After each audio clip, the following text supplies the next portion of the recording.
Assalamualaikum. Bertemu lagi dengan saya, Imam Syafi'i, hobi cerdas. Ada yang bertanya, Om, apa itu F1N? Oke, F1N adalah Indoor Hand Launch Glider.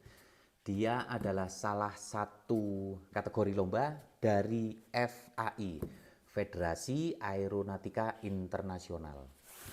Ini adalah F1N saya, Hand Launch Glider.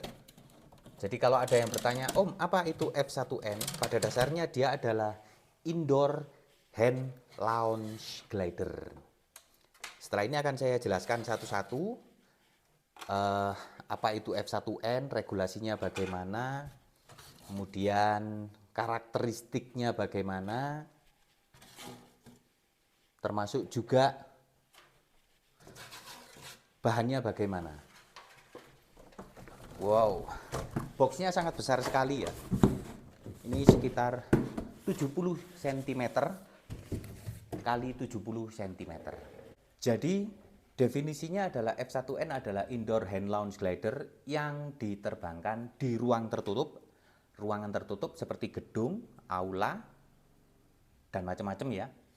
Kemudian tidak ada penggerak seperti piston, baling-baling, motornya bisa menggunakan piston, karet, mungkin elektrik juga, jadi itu tidak diperbolehkan. Jadi hanya pesawat itu sendiri terbang bebas. Kemudian karakteristiknya, dia tidak boleh variabel area. Variabel area itu maksudnya, contoh di sini ada salah satu bagian, entah itu aileron atau flap, dia bisa bertambah atau berkurang. Itu tidak boleh. Kemudian folding wing itu juga tidak boleh ya. Jadi mungkin sayap lipat, sayap yang melipat ke belakang itu tidak diperbolehkan. Ditambah yaitu peserta itu boleh membawa 3 pesawat model. Jadi seumpama saya turun sebagai kompetitor, saya berhak atau boleh membawa 3 pesawat. Mungkin antisipasi jika pesawat saya satu jelek terbangnya, kedua rusak, ketiga mungkin pertimbangan berat dan lain-lain. Saya yang ikut menjadi kompetitor dari 3 pesawat yang diperbolehkan tadi, saya harus sekaligus sebagai pembuat dari model pesawat itu. Jadi saya tidak boleh beli jadi di orang lain, jadi saya harus membuat pesawat saya sendiri. Jadi karena saya kompetitor, maka saya adalah model of the builder yang saya ikuti, F1N. Pertanyaannya akan muncul adalah, bolehkah kita beli kit yang sudah ada bentukan airfoil? Satu, boleh pada dasarnya ya. Kemudian sebagai penanda bahwa itu adalah pesawat yang kita bikin sendiri atau kita buat sendiri, ada masih bagian-bagian terpisah yang belum ditempel. Fuselage, stabilizer, sayap itu belum tertempel, termasuk juga dihedral itu belum tertempel. Nah, kita menempelkannya itu ada dokumentasi. Contoh, kita menempelkan atau membentuk dihedral sayap atau polihedral sayap, kita dokumentasi. Kemudian memasang atau mengelem ke bagian fuselage, itu juga kita dokumentasi. Pengeleman stabilizer ke bagian tail boom ya, itu juga kita dokumentasikan. Nah, itu adalah yang akan kita kirim ke panitia perlombaan. Kemudian mungkin ada nama, itu kita dokumentasikan supaya kita ngerti bahwa panitia ngerti bahwa itu adalah pesawat yang kita bikin sendiri. Nomor FAI atau juga nomor FASI teman-teman, kalau teman-teman punya. Oke ya. Kemudian berapa total penerbangan yang diperbolehkan? Ada 9 penerbangan, diambil 3 yang terbaik. Jadi kalau 9 penerbangan, satu jelek, 2 jelek, kemudian ada penerbangan-penerbangan yang baik, 3 yang terbaik dari penerbangan 9 tadi, kita total jadi 1, itulah yang menjadi total durasi penerbangan kita. Jika ada kompetitor lain yang sama, maka penerbangan terbaik keempat, jadi dari 9 tadi kita ambil 3. Nah, penerbangan terbaik yang keempat ini yang akan kita masukkan perhitungan. Kemudian ada yang bertanya, bagaimana dengan penerbangan gagal? Penerbangan gagal itu adalah jika pesawat ini yang kita lempar, kemudian dia menabrak orang atau menabrak barang yang dipegang oleh orang, kecuali kompetitor lain, maka itu adalah penerbangan yang gagal, boleh diulang.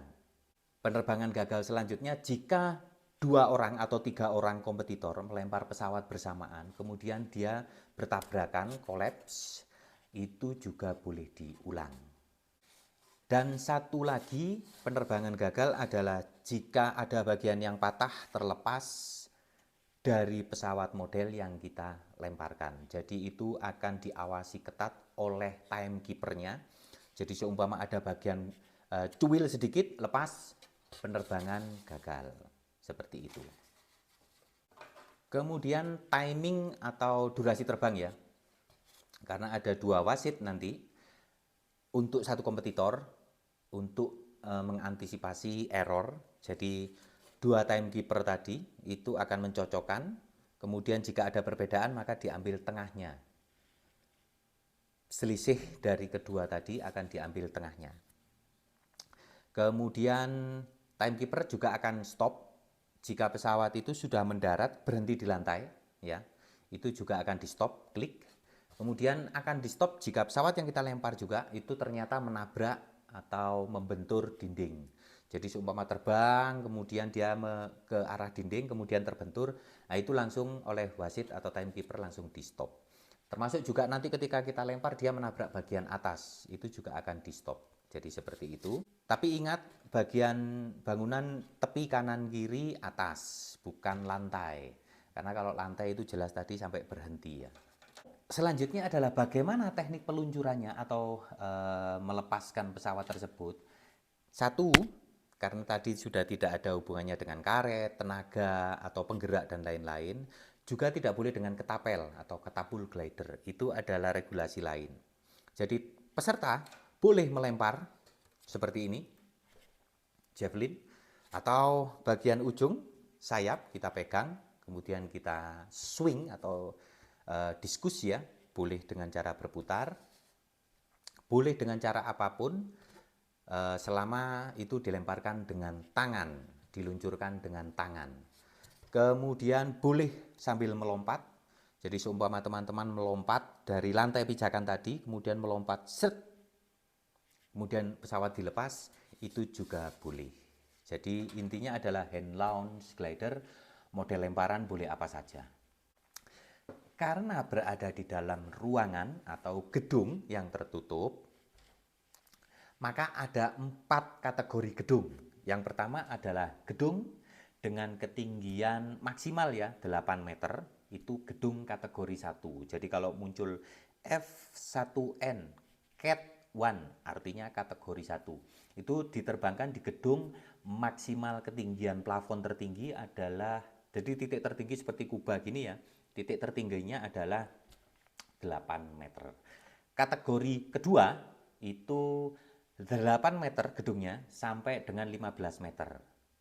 Kategori ketiga, gedung ketinggian 15 meter sampai dengan 30 meter. Kategori 4, 30 meter sampai tak terbatas. Mungkin dome,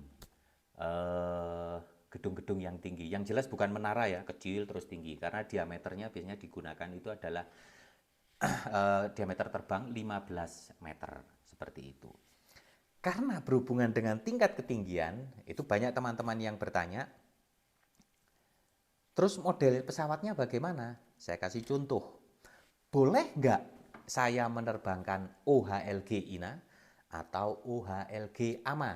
Banyak yang dipakai di Indonesia ya.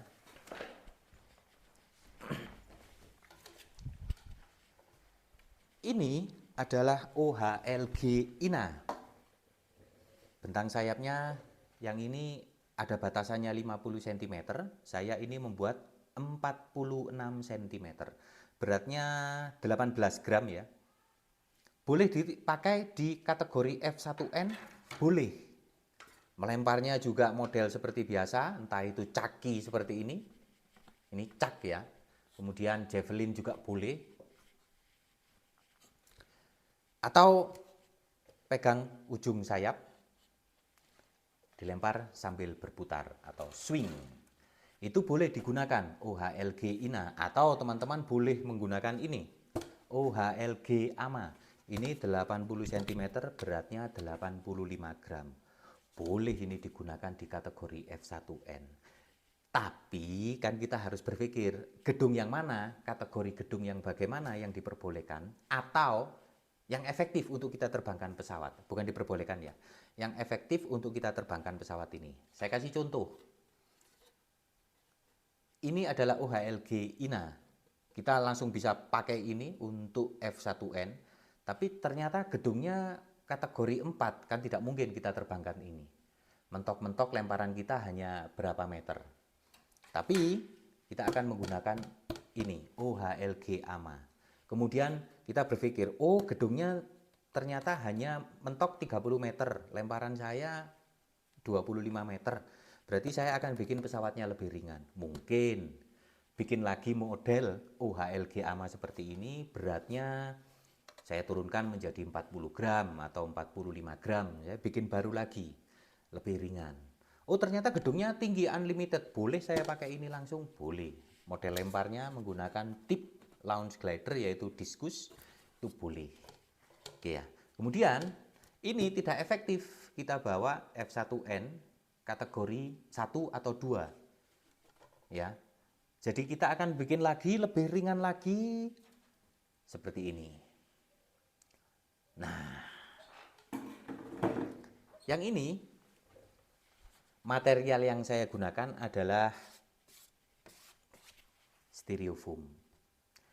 Ada pertanyaan lagi, Om, ukurannya bagaimana? Satu, ukuran bebas. Jadi tidak ada batas ukuran. Seperti tadi saya sampaikan, boleh menggunakan yang kecil seperti ini, boleh menggunakan besar seperti ini, atau lebih panjang lagi bentang sayapnya, boleh, tidak ada ukuran batasan. Berat juga tidak ada batasannya, boleh seringan mungkin, ya. Kemudian bahan atau material yang digunakan itu juga bebas. Jadi teman-teman bisa eksplor segala macam bahan, baik itu karbon, kayu balsa, kemudian kevlar, plastik. Bahkan di Jepang itu ada kanikap, itu adalah glider, hand launch glider khusus material dari kertas, itu juga ada, itu boleh dipakai. Kemudian foam, styrofoam, XPS, blue foam, segala macam itu juga boleh dipakai. Oke ya, karena tadi berhubungan dengan pemilihan kategori, ketika masuk kategori 2, kan kita tidak mungkin membuat atau melemparkan pesawat yang berat. Nah, kita bikin lagi yang lebih ringan. Ini adalah desain saya, bahannya adalah styrofoam, bentang sayapnya 66 cm, beratnya 15 gram. Kayu balsa, styrofoam, karbon. Ya, ini karbon spreto, saya ambil satu sisi, kemudian saya resin epoksi. Hanya bagian atas karena bagian bawah saya tidak lapisi, saya khawatir menambah beban. Ini bisa dilempar model diskus atau model swing biasa ya. Nah, bending load nanti seperti ini. Kemudian deflectnya akan terasa karena saya tidak menggunakan karbon. Yang ini adalah kayu balsa, saya lapisi juga dengan karbon spreto, saya resin atas bawah. Bagian belakang kayu balsa polyfoam. Ingat ini polyfoam, ini styrofoam. Meskipun pada dasarnya polyfoam dan styrofoam adalah sebuah merek ya. Bahannya tetap polistirena. Jadi ini saya gunakan untuk kategori 2. Ini juga saya kategorikan bisa saya lempar di gedung kategori 2. Ini sangat terkenal di Eropa, Wrona, Mariusz Wrona atau siapa ya. Dia berasal dari Polandia. Desainnya sangat terkenal dan banyak dipakai di F1N di sana. Beratnya 13 gram. Kemudian bentang sayapnya 64 cm. Saya menggunakan full polyfoam yang warna hitam, yang belakang polyfoam warna putih. Saya lapisi karbon. Ini konstruksinya lebih kuat meskipun menambah beban ya. Kemudian ini juga saya lapisi karbon bawah dan bagian atas. Ini untuk spar penguat supaya ketika kita lempar tidak patah. Kemudian bagian fuselage saya menggunakan kayu balsa, ini 4 mm. Saya lapisi atau saya perkuat dengan karbon. Karena 13 gram bisa saya gunakan untuk kategori gedung tingkat 2, yaitu gedung kategori 2 yaitu 8 sampai 15 meter. Ini 70 cm, model yang sama dari Polandia, Vrona. Saya menggunakan kayu balsa yang saya menggunakan polyfoam yang lebih tipis. Saya perkuat dengan karbon, kayu balsa, lapisan penguat resin epoksi dengan karbon, polyfoam juga. 16 gram, 70 cm, saya gunakan untuk kategori gedung tingkat 2, yaitu gedung dengan ketinggian 8 sampai 15 meter. Kemudian saya juga masih punya banyak sekali model yang bisa kita eksplor atau kita bikin desain sendiri ya. Ini saya ambil desainnya dari Mikhail Yasinski dari Rusia. Ini istimewa unit ini, aslinya ya. Kalau buatan saya berat, saya menggunakan full polyfoam hitam. Kalau desain dari aslinya itu bagian leading edge kayu balsa, bagian belakang kalau tidak salah semacam blue foam, XPS. Kemudian yang ini kayu balsa styrofoam, beda ya, polyfoam, styrofoam. Karbon pancing paling kecil, nomor 1, yang hollow, bukan yang solid, tapi karbon pancing yang hollow, karena yang dicari adalah ringan. 64 cm, 13 gram. 13 gram menurut saya bisa kita lempar di ketinggian gedung 8 sampai 15 meter, artinya kategori 2. Nanti saya ingin bikin lagi itu. Kemudian yang ini juga desain saya sendiri ya, sama seperti yang pertama tadi. Tapi kalau yang pertama adalah polyhedral, ada sampingnya. Kalau ini langsung dihedral biasa, saya ambil di titik tengah. Saya gunakan untuk kategori 1, gedung mentok ketinggian 8 meter, jadi tidak boleh lebih. Saya menggunakan ini styrofoam, kayu balsa, karbon yang saya resin epoksi. Bagian ini, metode ini sudah saya upload di YouTube Hobi Cerdas untuk pelanggan. Jadi teman-teman bisa berlangganan untuk melihat metode pengeleman atau memperkuat bagian sayap khusus untuk F1N. Seringan mungkin, tapi konstruksinya kuat. Bagian sayap ini totalnya 5,5 sampai dengan 5,6 gram. Berat total 8,9 gram.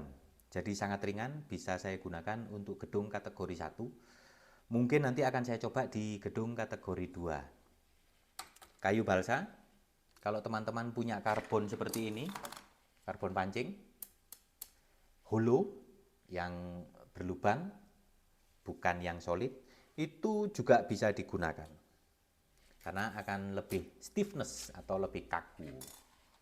Kayu balsa, bagian depan kayu balsa styrofoam. Jadi ini styrofoam, tidak ada polyfoam sama sekali.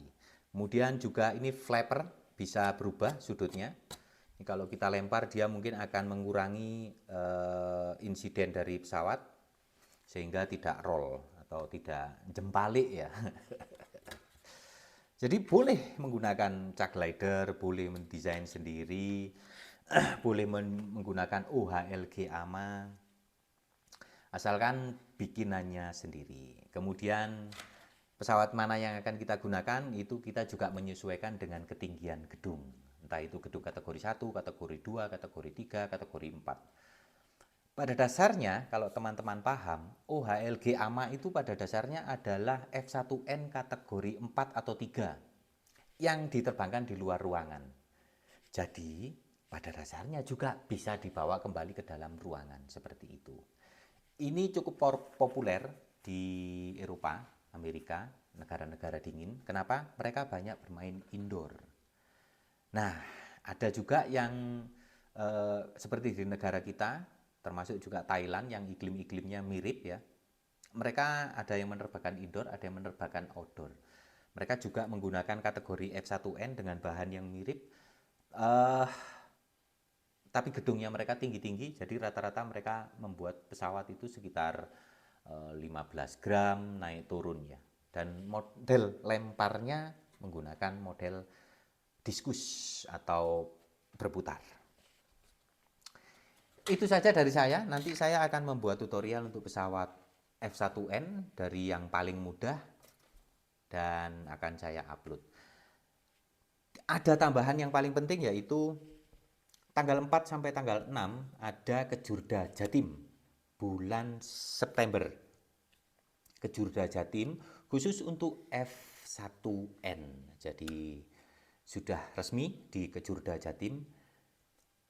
Tapi untuk kejurkanya, untuk teman-teman yang umum dari luar pulau Amerika, Aceh, Sumatera, Kalimantan, provinsi-provinsi lain yang ada di Indonesia, Lombok, NTT, NTB, Jawa Tengah, Jawa Barat, atau mau mengusung nama individu sendiri datang daftar, itu bisa masuk ke yang Miracle National Cup.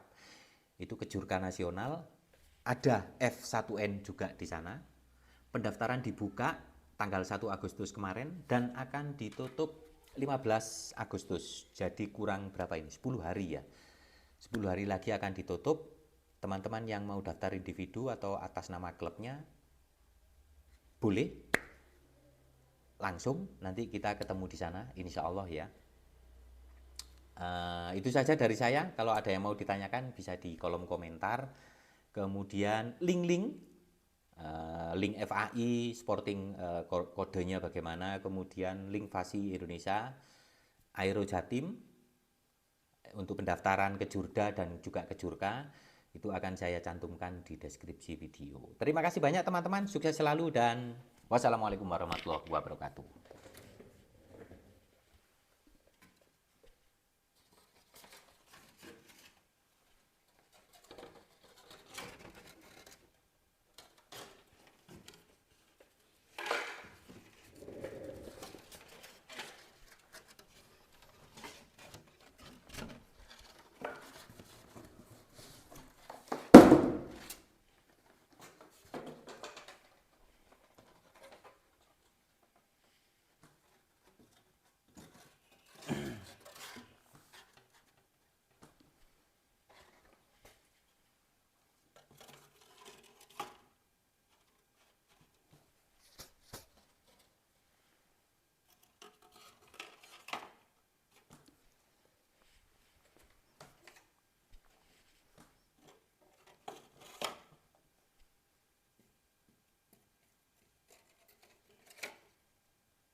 Boxnya cukup besar, ini 70 cm kali 70 cm. Ini mungkin 20 cm lebih ya tingginya. Oke, terima kasih. Bye bye.